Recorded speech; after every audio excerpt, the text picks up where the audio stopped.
Hi, everyone. This is a super quick recap of what City Council did at the meeting on Tuesday, January 16th, 2024.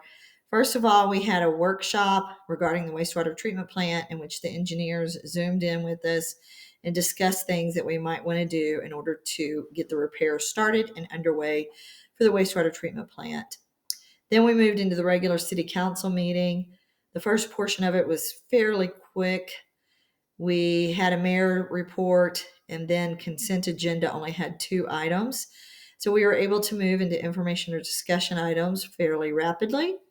The first one was to talk about a non-donation policy, or a nonprofit donation policy, I should say, for the nonprofits that we currently donate to.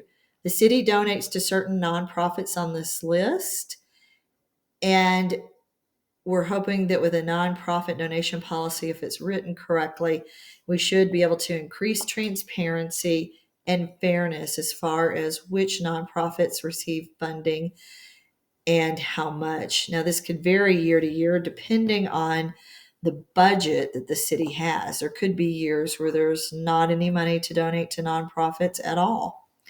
After that, we discussed tax abatements for historic renovations, particularly for businesses in downtown Alpine. There's currently an ordinance on the books.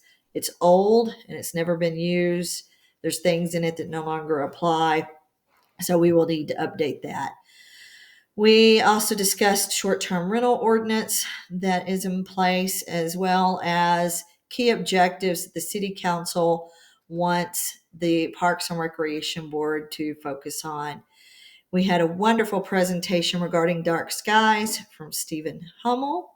We have until it's either June or July of 2026 for everyone, businesses, residents, the city itself, to come into compliance with what will be required.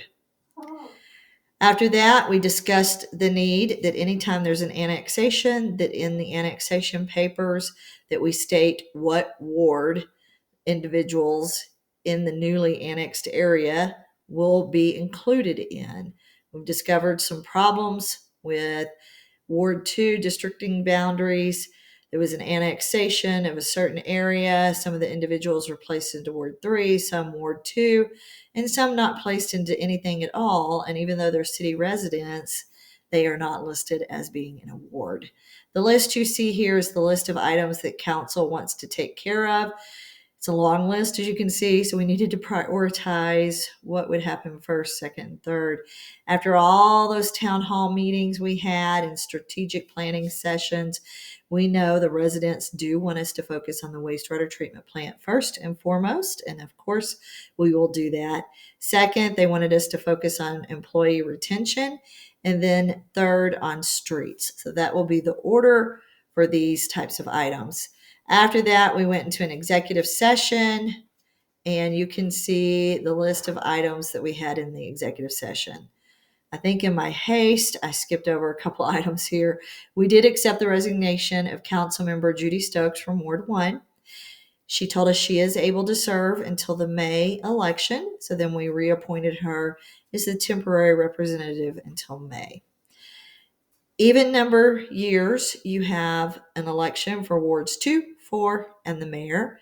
Odd number years, it's for wards 1, 3, and 5. This May, we will have 2, 4, and the mayor, as well as the special election for Ward 1. But the person elected for Ward 1 will also have to be part of the election next year when it would normally come up, so they would need to rerun. We approved the order to start the general election proceedings, what needs to be done, and then also a lease agreement. And then we went into executive session. You can get a lot of detailed information from 2 of our council members who put out wonderful newsletters, Darren Nance from Ward 3, Rick Stevens from Ward 5.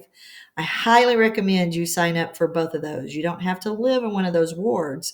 The information that they are putting out is in regards to the city council meetings, what city council is doing. So reach out to them, go to the city website, get their email addresses, let them know that you're interested in signing up, and they can tell you how to do so from there. And then also remember the city YouTube channel.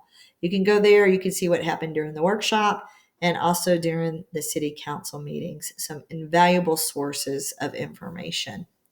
All right. I'll see you guys around.